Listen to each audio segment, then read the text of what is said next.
Грандыёзныя хмарачосы, сонечныя пляжы ды шыкоўнае жыццё. Гэтым славіцца Дубай, блізкаўсходні фінансавы цэнтр.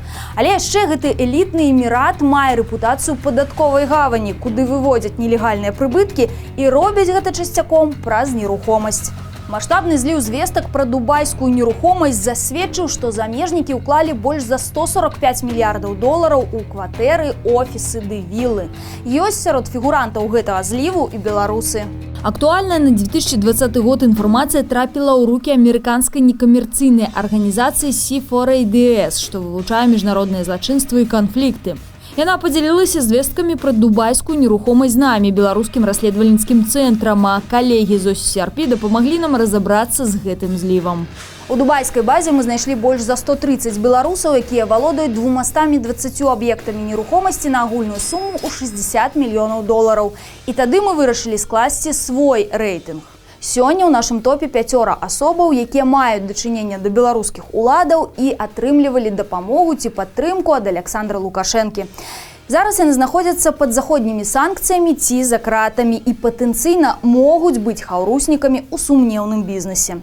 Гэта перадача «Давайце разбірацца». З вамі Вольга Ратмірова і мы пачынаем. Пяты нумар у нашым рэйтынгу бізнесовец Дмітрый Кірылаў. Ад кіберпартызанаў мы даведаліся, што ён працаваў у беларускай кампаніі «Еўратартэкс», што рабіла тканыя мяхі для цукровых заводаў. Таксама Кірылаў быў дырэктарам беларускай цукровай кампаніі. Яе заснавалі ў Маскве 4 беларускія цукровыя заводы для продажу сваёй прадукцыі на расійскім рынку.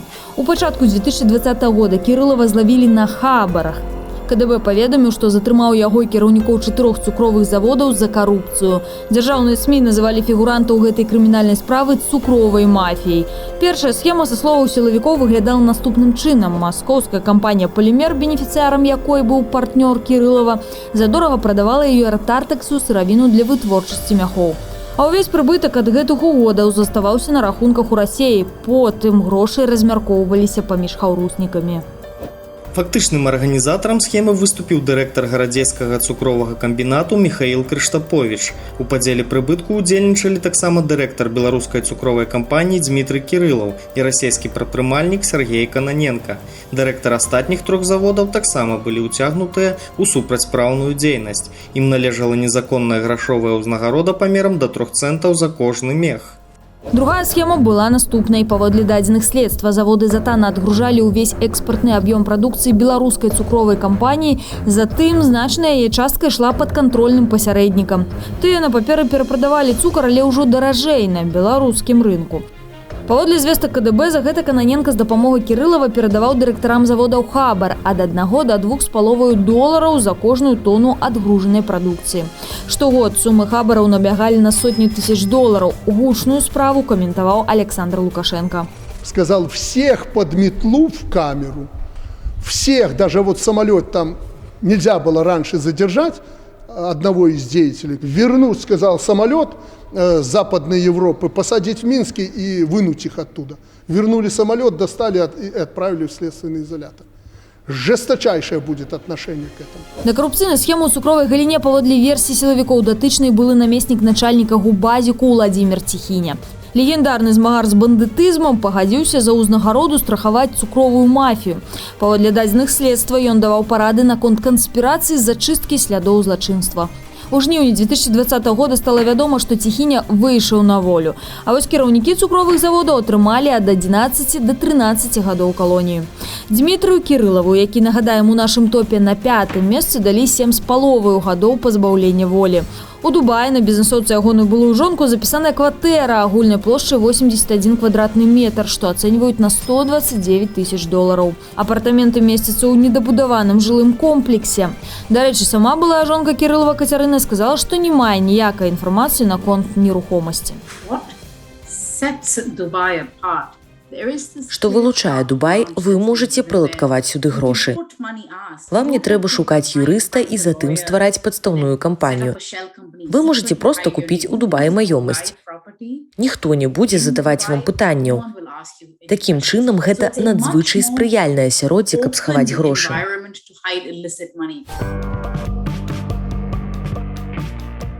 Идем далее по дубайскім спісе. Нумар 4 ў нашым рэйтынгу Вольга Мінец. У Беларусі яна больш вядомая як спявачка Алеся. Гэта дачка народнага артыста Беларусі Анатолія Ярмоленкі. Разам яны выступалі ў «Сябрах». Ансамбль спяваў на сцэне не толькі гуляць ды гуляць і польку беларускую, а перад прэзідэнцкімі выбарамі 2006 года сябры выступілі з песнею «Слухай бацьку», якую падавалі як агітацыю за Александра Лукашэнку. У 2011 годзе Алеся выйшла замуж за бізнесоўца Леаніда Мінца і, акрамя эстрады, пачала будаваць сямейную медыаімперыю. Паводле лістоў Мінца, што трапілі да нас дзякуючы кіберпартызанам, мы аднавілі храналогію. До 2010 года Мінец жыў за мяжой. Потым прыехаў у Беларусь і заняўся развіццём тэлеканалу Белмуз ТВ, што цяпер цалкам запісана на Вольгу Мінец. У 2013 годзе бізнесовец выходзіць на рынок тэлевізійнай рэкламы з кампаніі «Алькасар Медыа Сервіс». Фірма атрымлівае замову на продаж рэкламы на дзяржаўных тэлеканалах «Беларусь-1», «Беларусь-2», «Беларусь-3», «Беларусь-5».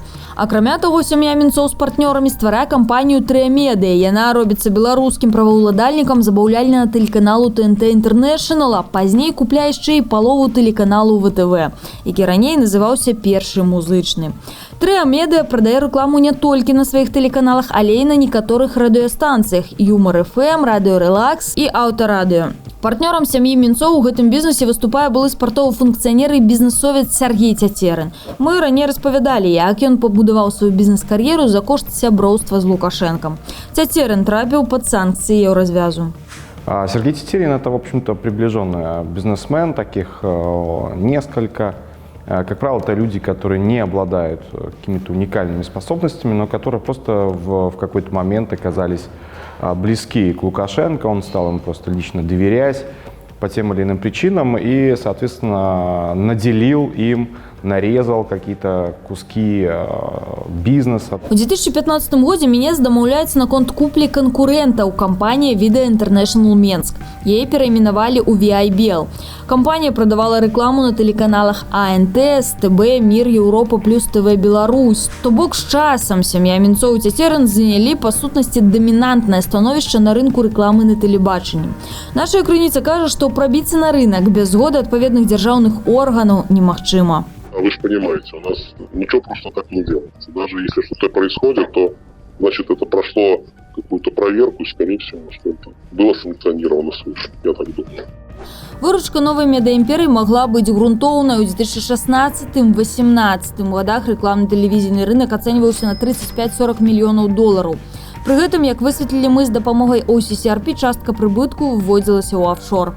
Так, доўгі час уладальніцаю «Алькасар Медыа Сервіс» была кіпрыёцкая кампанія «Русат Сэтэлайт». З 17 до 20 года на рахунак гэтай кампаніі з Беларусі поступило больше, чем 3,5 миллионов евро дивидендов. Кипр может быть использован из-за нескольких причин.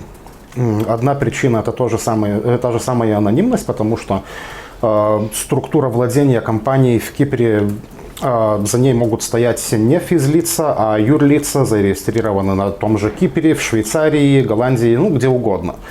Другая причина – это, конечно, налоги, потому что кипрская налоговая система, она очень либеральна, можно так сказать. 2019-2020 годы стали пераломными для медыаімперыі Мінцоў Цяцерына.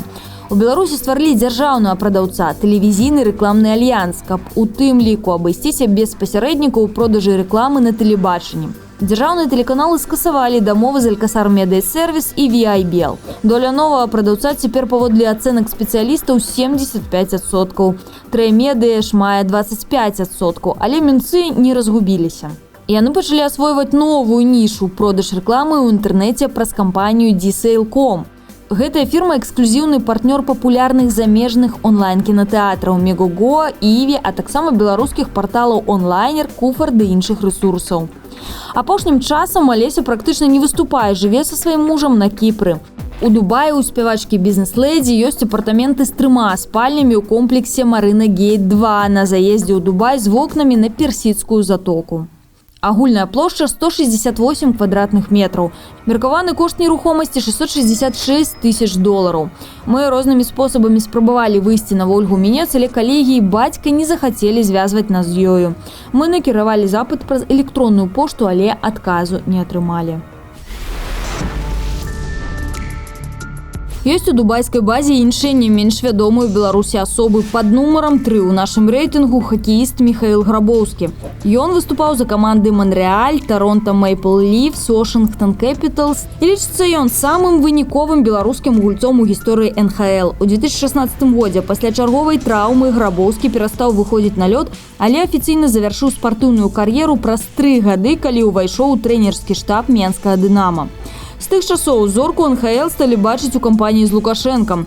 Увосень 2019 года ён упершыню выступіў за ягоную хакейную каманду на аматарскім турніры. Дзеля фіналу аматарскага турніру Грабоўскі пакінуў гульню Менскага Дынама, дзе быў асістэнтам галоўнага трэнера. Гэтую сітуацыю успамінае спартовы журналіст Ярослав Писаренко. Наверное, это говорит о его приоритетах. То есть у него есть работа, Минское Динамо, большая команда, но он уезжает на любительский турнир. У нядаўнім інтэрв'ю Белтай Грабоўскі распавядаў, што па-ранейшаму гуляў у камандзе Лукашэнкі і расхваліваў ягоныя здольнасці. Раней Грабоўскі засвяціўся на адкрыцці скандальнага рэстарану «Лебядзіна» ў кампанію з Лукашэнкам і падтрымліваў ягоную ідэю шыць хакейную форму ў калоніях. Прычына такой лаяльнасці, відаць, хаваецца ў адным зямельным скандале 5гадовай даўніны. Грабоўскі купіў участак каля ракі Птіч і, са словаў суседзяў, вядомы хакеіст пачаў самавольна захопліваць агульную зямлю і агарадзіў яе 7-метровым плотам. Абураныя жыхары пісалі ў розныя інстанцыі. Пасля праверкі дзяржаўныя органы загадалі знесці плот і вызваліць агульную тэрыторыю. Аднак, паводле суседзяў, хакеіст ніяк не рэагаваў на патрабаванні мясцовых уладаў. Пасля паўторнага звароту ў выканкамы прыйшоў адказ, што Лукашенко падпісаў дакументы наконт перадачы Грабоўскаму зямлі агульнага карыстання на 200 квадратных метраў. Пра гэта пісалі СМІ. Адпаведна, усе прэтэнзіі выканкамаў да Грабоўскага зніклі. Я думаю, что он больше зациклен на том, что ему хочется жить комфортно, его не особо заботит, что там происходит вокруг, у кого какие проблемы. Вот у него все норм и все. Ну и смотрите, у него есть целая страна, где он друг диктатора, и где ему можно делать все, что хочешь. Акрамя участку под Менском мы знайшлі ў Грабоўскай нерухомасць у Дубаі. Двуспальная кватэра агульнай плошчай 181 квадратны метр месціцца на штучных выспах Пальм Джумейра, якія з паветра нагадваюць стылізаваную пальму ўнутры круга. Меркаваны кошт апартаменту Грабоўскага $716 000. У размове з намі хакеіст сказаў, што купіў нерухомасць для адпачынку. Ну, потому что тепло там, поэтому и выбрал. Солнце постоянно, поэтому и могу так сказать, что это хорошее место для отдыха, вот и все. Іншая тэма, у тым ліку скандал з участкам пад Менскам, Грабоўскі абмяркоўваць адмовіўся. Мы паступова набліжаемся да вяршыні нашага рэйтынгу. Нумар 2 ў нашым спісе бізнесовец Дмітрый Хаткевіч. Ад кіберпартызанаў мы даведаліся, што ён працаваў намеснікам дырэктара і намеснікам старшыні праўлення ў кампаніі «Белтэхэкспарт». Гэта буйны экспарцёр беларускай зброі. Там пачынаў сваю кар'еру цяперашні прэм'ер-міністр Беларусі Роман Галоўчынка. «Белтэхэкспарт» не раз трапляў пад заходнія санкцыі. У 2010 годзе США заподозрили кампанію ў парушэнні закону аб нераспаўсюдзе зброі масавага паражэння ў дачыненні Ірану, Паўночнай Карэі і Сірыі, але пазней знялі санкцыйныя абмежаванні. У 2011 годзе гэтая кампанія, ягоны тагачасны ўладальнік Уладзімір Певціў трапіў пад санкцыі развязу. У Брюсселі лічылі Певціева галоўным фінансавым спонсорам беларускага рэжыму. Wikileaks апублікаваў ліставанне амерыканскіх дыпламатаў, якія меркавалі, што Певціў мог выводзіць грошы Лукашэнкі на Мальту. Певціў пражываў на Мальце ад 5 до 7 гадоў і, магчыма, атрымаў падвойнае грамадзянства. Раз ці два на год Певціў влётаў у Менск, дзе яго сустракала ў аэрапорце служба бяспекі і суправаджала проста ў рэзідэнцыю прэзідэнта. Певціў аспрэчыў санкцыі развязу ў судзе. Пакуль ішоў разбор, прадаў кантрольны пакет акцыю Белтэхэкспарту расійскаму бізнесоўцу Дмітрию Гурновічу, звязанаму, як мяркуецца, з расійскімі спецслужбамі. Праз 3 гады Еўрапейскі суд ануляваў свае санкцыі, але да таго часу кампанія паспела засвяціцца ў дакладзе ААН у ліку пастаўляльнікаў зброі ў Кот-д'Івуар для сілаў дыктатара Гбагба. Вось што нам распавёў пра Белтэхэкспарт вайсковы эксперт Александр Олесин. Когда надо было продавать в страны, где были авторитарные режимы, официально с которыми Беларуси не с руки торговать, то в данном случае подключали структуры Белтэхэкспорт, и по-прежнему существует практика коммерческих посредников. И этих людей специально нанимают, чтобы можно было их потом сбросить и сказать: мы их не знаем, мы честные торговцы, вот, а они что-то напутали. Дмітрий Хаткевич у размове з намі сказаў, што ўжо больш за 10 гадоў не працуе ў Белтэхэкспарце. У Беларусі яму належыць кампанія TML Engineering, раней яна называлася Белтэх Аптронікс і распрацоўвала прадукцыю падвойнага ваеннага прызначэння. Напрыклад, абсталяванне для пераносных зенітных ракетных комплексаў або сістэмы кіравання агнём для бронетанкавай тэхнікі. Кампанія ўваходзіла ў склад збройнага холдынгу разам з Белтэхэкспартам, які пасля здушэння пратэсту 2020 года зноў трапіў пад санкцыі Еўразвязу і ЗША. Хаткевич запэўніў, што не мае дачынення да гандлю зброі і да Беларусі. Са словаў бізнесоўца, ён ужо даўно жыве за мяжою. У Дубаі яму належыць 4 кватэры агульнай плошчай 330 квадратных метраў. Апартаменты месцяцца ў комплексе Jumeirah Lakes Towers. Комплекс складаецца з 80 вежаў, пабудаваных па краях 3 штучных азёраў. Меркаваны кошт нерухомасці Хаткевича – $776 тысяч. У меня все абсолютно честно заработано. Я self-made, у меня технологическая компания, да. У меня много серьезных проектов, интересных проектов в ряде стран, вот, и никакого отношения они не имеют там, к торговле оружием, спецэкспортерам, там, коррупциям там, и так далее и тому подобное. Хаткевич распавёў, што ён валодае кампаніяй, якая распрацоўвае праграмнае забеспячэнне, але ён не стаў раскрываць дэталяў, як кампанія называецца і што за праграмы вырабляе.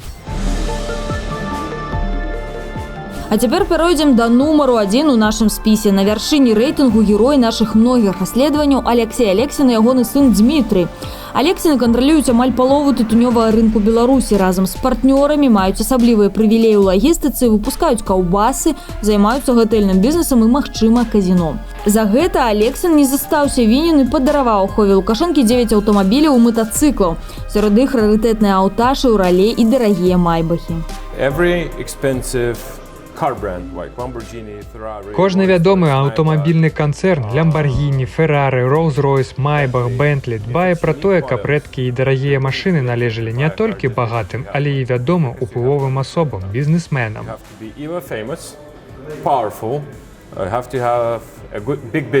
У дубайскай базе за Алексеем Алексіным значыцца двуспальныя апартаменты агульнай плошчай 144 квадратныя метры. Яны размешчаныя на вядомых штучных выспах Палм Джумейра.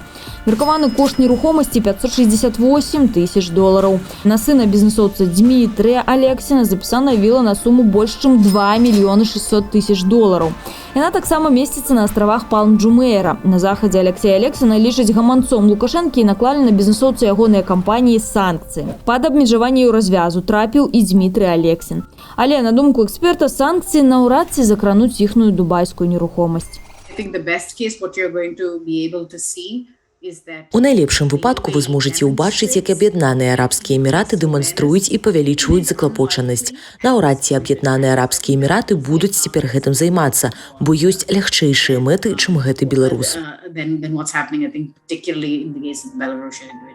Дарэчы, акрамя нерухомасці за Алексінамі лічыўся бізнес у Дубаі. Гэта кампанія Петратрейд, яе дырэктар і ўладальнік Дмітрый Алексін. Падчас нашага папярэдняга расследавання мы высветлілі, што ў ліпені 2019 года Петратрейд пастаўляла беларускія цыгарэты Фест, Крэда, НЗ расійскай кампаніі Фрихаус. Цыгарэты прызначаліся для продажу ў краме бязмытнага гандлю ў Бранскай вобласці на мяжы з Украінаю. Фуру з гарадзянскімі цыгарэтамі затрымала расійская мытня. Падазрэнне выклікала тое, што надпіс «Duty Free Only» наляпляўся толькі на блокі з цыгарэтамі і лёгка выдаляўся. Прасцей сказаць, Петратрейд і Фрихаус заподозрілі ў кантрабандзе. Кампанія Фрихаус абскардзіла дзеянні мытніка ў судзе, але не дамаглася поспеху. У задавальненні заявы та Фрихаус аб прызнанні незаконнымі дзеянняў, што выявіліся ў адмове 16 ліпеня 2019 года мытнага паста Пагар бранскай мытні ў выпуску цыгарэтаў маркі Фест, Крэдо і НЗ Gold адмовіць. Алексей Алексін у тэлефоннай размове з намі казаў, што не памятае пра тую партыю цыгарэтаў, але запэўніваў, што працуе чыста і адмаўляў дачыненне да кантрабанды. У нас все чисто, прозрачно. То, что люди хотят выдавать действительно за желаемое, желаемое за действительно, это же не моя проблем. Мы зноў патэлефанавалі Алексею Алексіну ягонаму сыну Дмітрыю, каб даведацца, якім чынам куплялася нерухомасць у Дубаі, але яны не адказалі на тэлефанаванне. Без адказу засталіся і нашыя пісьмовыя запыты. Калі справа даходзіць да рэгулявання ў сферы фінансаў і гандлю альбо фінансавых злачынстваў з боку замежнікаў, Дубай прытрымліваецца пазіцыі «нічога не бачу і нічога не чую». Усяго ў дубайскім зліве месціцца каля 800 тысяч аб'ектаў нерухомасці. Іх уласнікі – 274 прыватныя асобы і кампаніі з усяго свету. Як показала наше расследаванне, сваё месца пад сонцам у Дубаі знайшлі беларусы, якія маюць дачыненне да таксічнага беларускага рэжыму і меркавана ўцягнутыя ў цёмныя справы.